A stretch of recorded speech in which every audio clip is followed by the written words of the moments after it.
सल्लल्लाहु अला हबीबिही मुहम्मद व आलिहि व अस्हाबिही अजमाइन। अस्सलाम वालेकुम यूट्यूब फैमिली, कैसे हैं आप सब? आई होप आप सब ठीक ठाक होंगे, खैरियत से होंगे, मज़े में होंगे। हम भी अल्हम्दुलिल्लाह बिल्कुल ठीक ठाक हैं, खैरियत से हैं।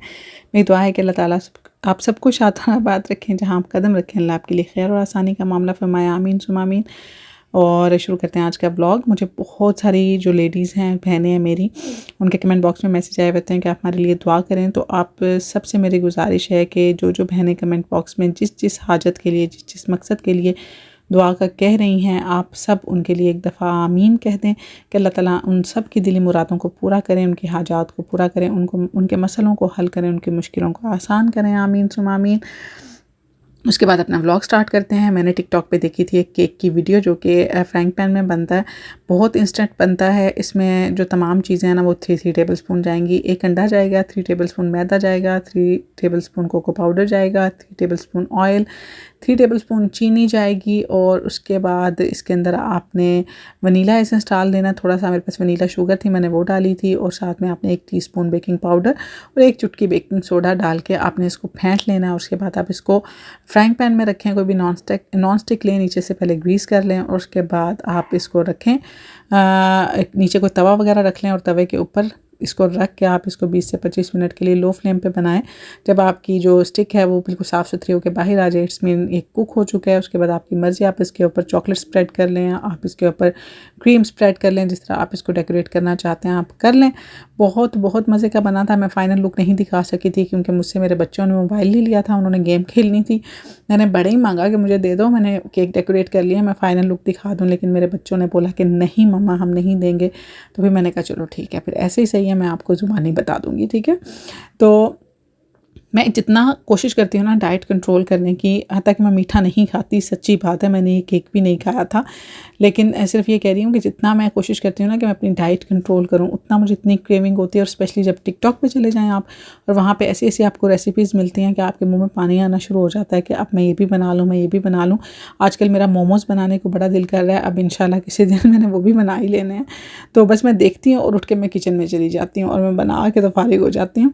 तो ये मैंने बनाया था, बड़ा मज़े का बना था। और यही वजह है कि वेट जो है ना, मैं वैसे जितनी डंडी मार चुकी हूँ ना, अब मेरा वज़न जो है रुक गया, कम नहीं हो रहा। इंचेस कम हो जाते हैं अगर मैं एक्सरसाइज करती हूँ या मैं वर्कआउट करूँ या फिर थोड़ा सा डाइट कंट्रोल करूँ, तो इंचेस में मैं कम हो जाती हूँ। ऐसा फील होता है कि कपड़े थोड़े लूज़ हो गए हैं, मैं शेप में आ रही हूँ, लेकिन वेट वहीं अटका हुआ है, वेट कम नहीं हो रहा मेरा। हत्ता कि मैंने काफ़ी ज़्यादा कोशिश की है। अच्छा, इसका रीज़न क्या होता है कि एक बंदा जो है वो इतना ज़्यादा स्किनी होता है।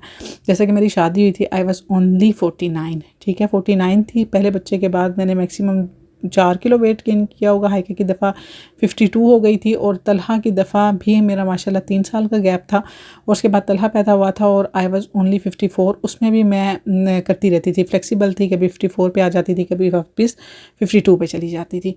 लेकिन ये जब तीसरा बच्चा मैंने पैदा किया ना यहाँ पे आके, इसमें और हत्ता कि गैप भी बहुत ज़्यादा है, तलहा और हमज़ा के बीच में माशाल्लाह 7 साल का गैप है। और 7 साल बाद हमज़ा पैदा हुआ है। तो इसमें मैं ये भी नहीं कह सकती कि मुझे वीकनेस थी या मुझे ये था या वो था। अल्हम्दुलिल्लाह मैंने काफ़ी ज़्यादा गैप के बाद इस बच्चे को पैदा किया, लेकिन इसके बाद मेरा जो वेट है वो कंट्रोल ही नहीं हुआ। स्टार्ट में थोड़ा सा हुआ था जब मेरा पोस्टपार्टम चल रहा था, तो क्योंकि बीमार था तो शायद टेंशन की वजह से, स्ट्रेस की वजह से वेट काफ़ी ज़्यादा गिर गया था। तो मुझे ये लगा कि मैं वापस पतली हो जाऊंगी। लेकिन उसके बाद ऐसी कोई मैं मतलब मुझे हुआ है कि अब मेरा वेट कंट्रोल ही नहीं हो रहा। तो उसके बाद भी मैंने रिसर्च किया आखिर ऐसा क्या हुआ है कि मेरा वेट जो है वो कंट्रोल नहीं हो रहा। तो बात सीधी सी है कि बहुत सारे ऐसे लोग होते हैं हमारी लाइफ में जो कि बहुत ज़्यादा स्किनी होते हैं। मेरी अम्मी जो है ना, वो तकरीबन 4 बच्चों के बाद भी, मेरी अम्मी की तस्वीर है, मेरी अम्मी बहुत स्मार्ट थी, लेकिन एकदम अम्मी का वेट गेन हुआ। इसी तरह बहुत सारे ऐसे लोग हैं जो मैरिड भी नहीं है, जो बच्चियां, जो लड़कियां, पीसीओएस पीसीओडी की बात नहीं मैं कर रही, वो तो नॉर्मल है, वो तो छोटी छोटी बच्चियों के साथ आजकल इशू हो रहे हैं। मैं एज फैक्टर की बात कर रही हूँ कि आखिर ऐसा क्या है कि एक मखसूस उम्र के बाद आपने वेट को कंट्रोल नहीं कर पाते या उसको कम नहीं कर पाते, क्यों बढ़ता जाता है वेट। तो ऐसी बहुत सारी लड़कियां जिनकी शादी भी नहीं हुई, उनको ये भी नहीं कहा जा सकता कि उन्होंने बच्चे पैदा किए, इस वजह से इनका वेट बढ़ गया।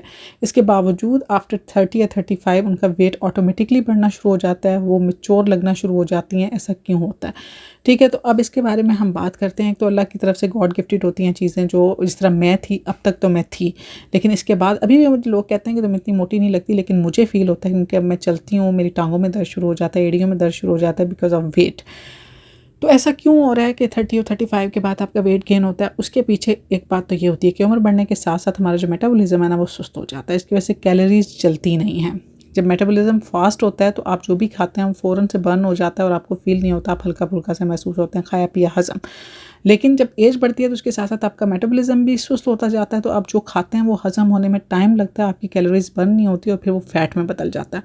उसके बाद उम्र बढ़ने के साथ साथ हमारे जो पट्ठे हैं ना वो कम होना शुरू हो जाते हैं और चर्बी ज़्यादा होना शुरू हो जाती है, क्योंकि पट्ठे जो हैं वो कैलोरीज जलाते हैं। तो जब उनकी कमी होना शुरू हो जाती है तो ऑफकोर्स हमारा वज़न जो है वो बढ़ना शुरू हो जाता है, कैलोरीज बर्न नहीं होती।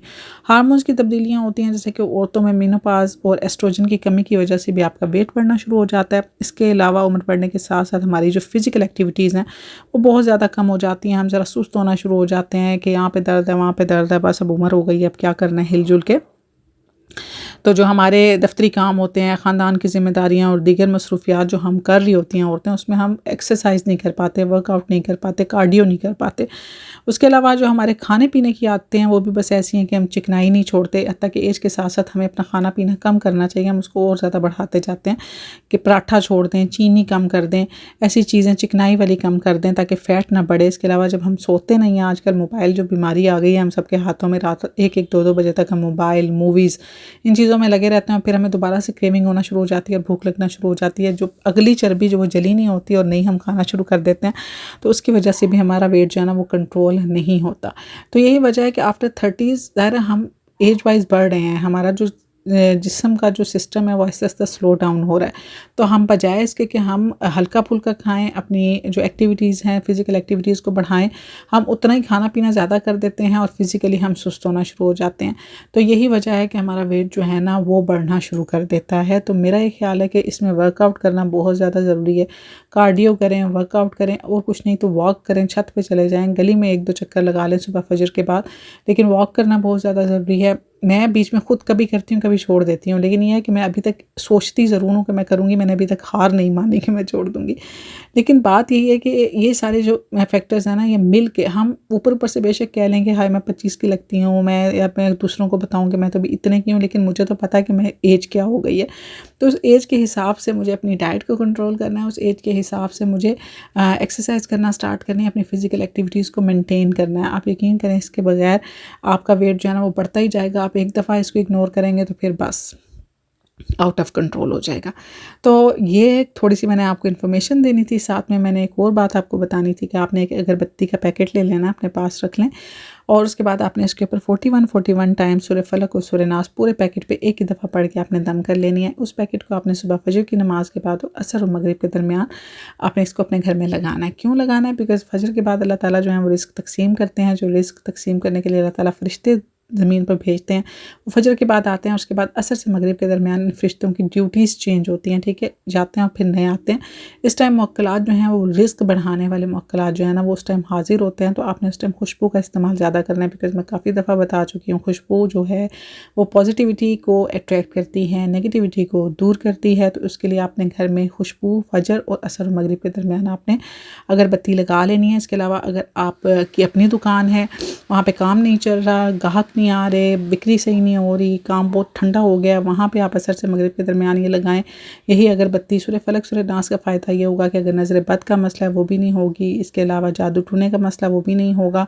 तो ये जो अगरबत्ती की खुशबू है ये नेगेटिविटी को दूर भगाएगी, पॉजिटिविटी को लेके आएगी, इंशाल्लाह बरकत होगी, रिस्क बढ़ेगा।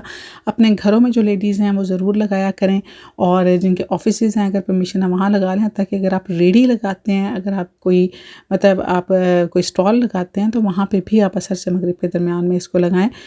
इसकी खुशबू से जो है वो इंशाल्लाह आपके रिस्क में इजाफा होगा, बरकत होगी। तो ये जो चीज़ है ना ये बहुत ज़्यादा ज़रूरी मैंने आपके साथ शेयर करनी थी, क्योंकि आजकल के दौर में सबसे बड़ा मसला यही है कि पैसा पैसा पैसा पैसा होना। मैं फिर ये कहती हूँ कि ज़रूरी नहीं होता, पैसे में बरकत होना बहुत ज़रूरी होता है। ईजी कमेंट ईजी गो होता है, जितनी जल्दी आएगा उतनी जल्दी जाएगा। मेन चीज़ है कि आए और ठहरे, आपके पास रुके, ठीक है। मेन चीज़ ये होती है उसमें बरकत हो जो आपकी ज़रूरतों को पूरा कर सके। तो इस वजह से हमेशा रिस्क में बरकत मांगा करें, और रूहानी और जिस्मानी दोनों रिस्क मांगा करें। सिर्फ अल्लाह ताला को ना बोला करेंगे पैसा पैसा पैसा। मैंने पहले ही बताया कि रिस्क की डिफरेंट सूरतें होती हैं। रिस्क अल्लाह ताला से मांगें कि अल्लाह हमें जिस्मानी रिस्क भी दे और रूहानी रिस्क भी दे। अल्लाह ताला हम सब के दस्तरखानों में बरकत अता फरमाए, रिस्क में कुशादगी अता फरमाए। आमीन सुमा आमीन। वीडियो पसंद आई लाइक करें, कमेंट करें, चैनल को सब्सक्राइब करें। वीडियो को आगे भी शेयर कर दिया करें ताकि किसी और के काम भी आए। मुझे मेरी फैमिली को अपनी दुआओं में ज़रूर याद रखा करें। मैं मिलूँगी आपसे नेक्स्ट वीडियो में, तब तक रखिएगा ढेर सारा ख्याल। अल्लाह हाफ़िज़।